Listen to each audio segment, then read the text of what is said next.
Usikubali kuwa chaguo la pili. Brother, huyo mwanamke unimpenda leo ni pambana usiku na mchana, yoyo wako anachomoa, ipo siku atarudi. Atarudi akiwa umri umeenda, atarudi kifua kikiwa kimelala na watu washapiga sana, kisha atakuja kukuuzia gazeti dakika za jioni kabisa. Usikubali. Wanawake wakiwa kwenye kilele cha urembo wao wanasimamia sana vigezo vyao. Atasema hataki mwanaume masikini, na kweli atahakikisha naruka na tajiri. Atasema hataki mwanaume mweupe na mwenye kitambi, na kweli atasimamia na kuepuka kama ukoma. Bahati mbaya sana wanaume wengi walafi wa ngono, linapokuja swala la kuchagua mwanamke hawana vigezo.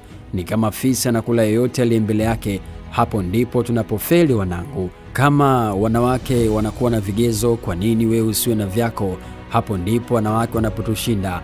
Ni nani leo atakataa kitongozwa na mwanamke? Sidhani. Mwanamke kadri siku zinavyokwenda ubora wake unashuka. Mwanaume ni kama wine, inapozidi kukaa ndipo ladha yake inazidi kuongezeka. Adui mkubwa wa wanawake ni umri. Wapo waliotamba lakini namba za miaka zikawasaliti.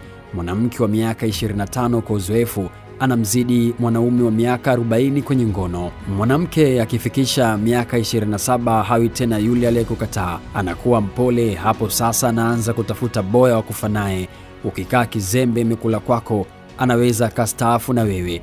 Ukideti na mwanamke kuanzia miaka hiyo, kila siku utaulizwa kuhusu ndoa. Pressure inakuwa kubwa kwao. Usikubali kuwa chaguo la pili.